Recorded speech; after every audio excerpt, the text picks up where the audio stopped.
When Earl Thomas was lost for the year, many instantly thought the Seahawks secondary was screwed. Up to this point in the season, Earl was playing at a Hall of Fame level. He was everywhere. He consistently made plays, and he showed the same level of dominance as he did during the Legion of Boom.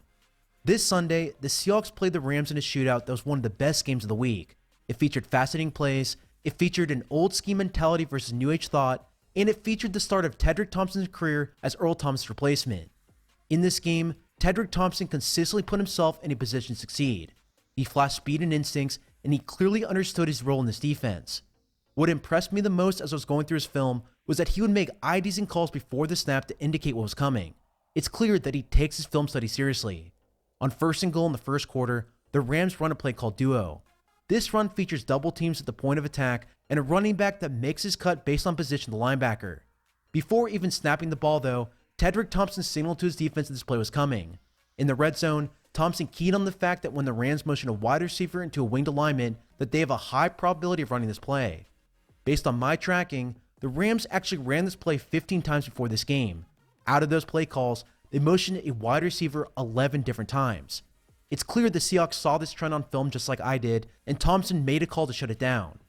Now, the question I have is why did Thompson take the gap that he did? There are 3 men for 2 gaps on the right side, which means that somebody should have been a gap over. Either you bring down Shaquille Griffin to the box, or you simply push Frank Clark inside. Regardless, it still impressed me that he saw this play coming, and he helped to try to close one of the gaps. Here's another play that shows Thompson's intelligence. The Rams run a bootleg flood concept to the left. Thompson doesn't even wait for the deep receiver to break on his route before attacking. He recognized what the Rams were trying to do, and he ran the route for him. His biggest play, by far, happened at just under 2 minutes left in the first half. In this play, Thompson completely annihilated Brandon Cooks. The Seahawks are in cover 1. Cooks takes an inside release before getting his defender in trail. He gained separation, which opened a throwing lane for his quarterback. After he caught the pass, Thompson came down from his lane mark and lowered the boom on the receiver. Now, you hate to see somebody get injured, but speaking purely from a football perspective, this was an amazing play. The hit was completely legal as he led with his shoulder and he forced the fumble. Generally speaking, Thompson had a great day in pass coverage. However, there were a few plays that I thought he could have been better. In this play, Thompson is a deep free safety. The Rams run play action and Thompson overcommitted on a potential corner route. Luckily for the Seahawks, they hit off as he threw the pass and the ball fell incomplete. The same cannot be said on his next play. Thompson was again the deep safety in the Seahawks cover 1 defense and he completely whiffed on his tackle. He went low and he missed. This was a terrible tackle attempt and allowed the Rams to gain another 20 yards.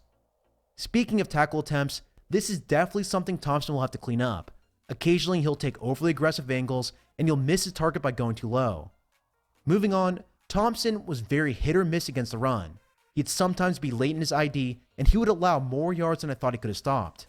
On this play, Thompson didn't even take a step closer to the running back until he's in the end zone. I really wish he saw it sooner as he could have had a clear shot at Gurley before he scored. On this other play later in the same game, the exact opposite happened. Thompson made an incredible hit on Gurley before he converted for the first down. He stopped him right in his tracks and made sure the Rams were forced to attempt a 4th down play. In general, Tedric Thompson actually had a pretty good game, but one of the major themes I was on the lookout for was how the Seahawks adapted their defense without Earl Thomas. As everybody knows by now, Seattle is primarily a cover 3, cover 1 team. In this game, for example, the Seahawks were in these coverages for 30 of their 38 passes. Of those plays, it was almost a perfect split between man and zone coverage. Schematically, there's a lot to like about this defense. With 3 deep defenders and 4 underneath zones, they can stop most passing plays. It also allows one of their safeties to step up in the box to help in run support. The issue, though, is that due to the relative simplicity of these play calls, the defense needs to execute at a high level. During Seattle's heyday between 2013 and 2016, this was never a problem. They had an all-star cast featuring top players at their positions, and they made it look easy. However, the vast majority of those guys are now gone. This is the reason why Pete Carroll had to adapt. One of the biggest schematic changes Carroll made this season was introducing the 3 safety nickel package. On 3rd and long and other typical passing situations, Seattle would send out Earl Thomas, Bradley McDougald, and Tedric Thompson. These 3 safeties worked in tandem to help hide the obvious weaknesses the team had. For example, on this 3rd and long against Josh Rosen and the Arizona Cardinals, the Seahawks were able to play cover 4 effectively. This isn't something they did a lot of in the past. Having speed and instincts at these three safety positions helps shut down the offense on this play. Without Earl Thomas, though, the Seahawks can't rely on this adjustment. They were forced into basic coverages, and this, in my opinion, was one of the biggest reasons why the Rams tore apart this defense. Again, this is not Tedric Thompson's fault. He had a pretty good game, just the lack of talent and flexibility that Earl Thomas brings to this team is why the Seahawks allowed so many yards. In this play, the offense is specifically attacking the Seahawks cover 3 defense. From a play design perspective, this play is built off the Rams zone running game. The left receiver runs a go route, while the right receiver runs a deep over. The go pulls Tedric Thompson down the field, which is what opens the center of the defense for the big gain. Now, a lot of teams like those of Kyle Shanahan and Jay Gruden will run the same exact play concept, so it's not like it's a novel thing.